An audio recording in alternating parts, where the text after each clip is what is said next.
Takže dnes sme zavítali nad Tatranskú Javorinu a ideme si prejsť dve severné doliny Vysokých Tatier, a to Bielovodskú a Javorovú dolinu. A predovšetkým tá Bielovodská dolina je veľmi zaujímavá, pretože v novom návštevnom poriadku, platnom v podstate veľmi nedávno, a bola sprístupnená až do dĺžky 10 km, čo ju tvorí v podstate najdlhšou prístupnou cyklotrasou v doline vo Vysokých Tatrách. Poďme teda na to.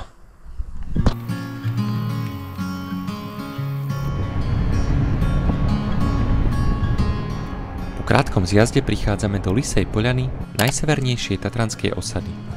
Nachádza sa priamo pri štátnej hranici s Poľskom. Je to aj východisko túry na obľúbené morské oko, najväčšie tatranské pleso. Nás dnes ale čaká Bielovodská dolina na slovenskej strane. Bielovodská dolina je najrozsiahlejšia dolina Vysokých Tatier.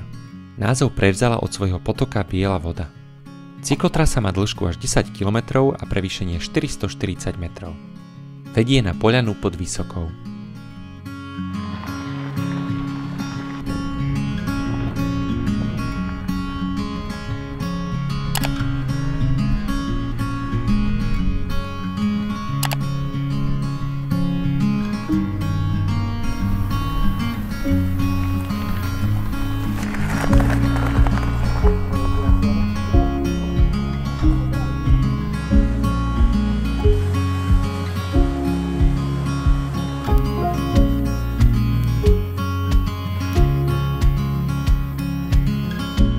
Za horárňou Biela voda sa terén zhoršuje, roviny striedajú strmé kamenisté šľapáky, celkovo je ale stúpanie celkom fajn, všetko je pri správnej koncentrácii šľapateľné.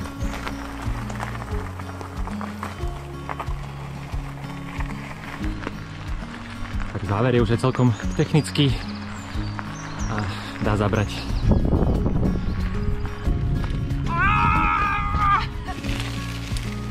V hornej časti doliny sa nám tiež už pekne odkrývajú Vysoké Tatry.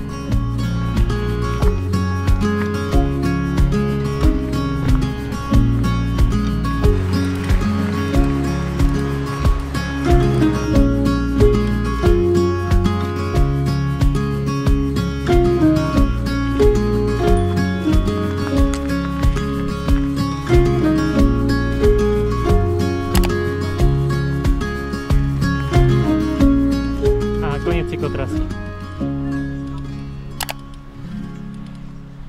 Takže tu cyklotrasa končí.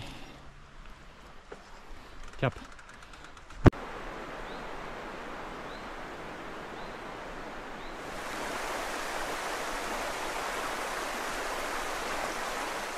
Takže cyklotrasa sa končí pri horolezeckom táborisku Poľana pod Vysokou, čo je vlastne aj jediné možné táborisko, alebo teda miesto na stanovanie v celom Tatranskom národnom parku, odkiaľ sa vyráža na horolezecké túry aj na známu galériu Ganku. A keďže je to v lese, my sa ešte ideme pozrieť kúsok vyššie peši a nejaké pekné výhľady na Tatry.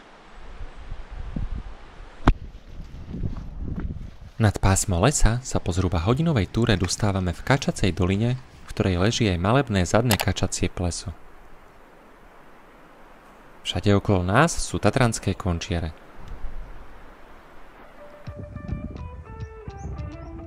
Ak máte viac času, vyššie ešte Litvorové pleso, prípadne sedlo Poľský hrebeň.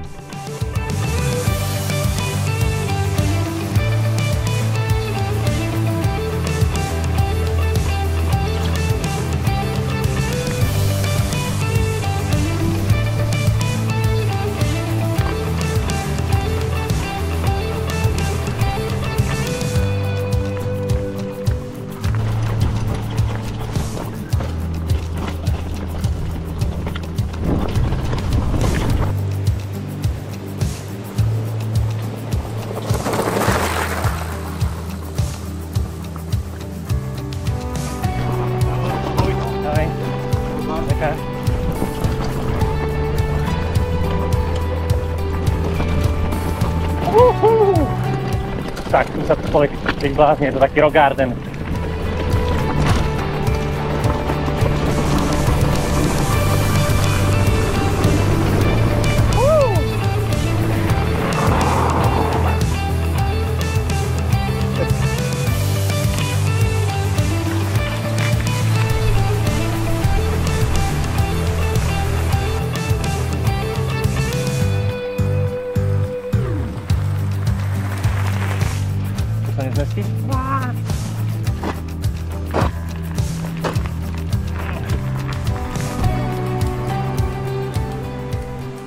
Tak a na záver dňa sme sa ešte presunuli do Tatranskej Javoriny, jednej z najmenej navštevovaných, ale súčasne jednej z najmalebnejších tatranských osád, a ideme si dať krátke dobicyklovanie Javorovou dolinou. Ako už napovedá názov, Tatranská Javorina vyrastala v lesoch, ktorých významnú zložku tvoril v minulosti javor. Dominantou obce je drevený kostol svätej Anny z roku 1903, ktorý dal postaviť pruské knieža Hohenlohe. Dolnou časťou Javorovej doliny vedie asfaltová cesta s dĺžkou 2 km a prevýšením 80 metrov. Vedie ňou aj modrý značený bezbariérový turistický chodník, cyklotrasa končí na poľane pod Muráňom.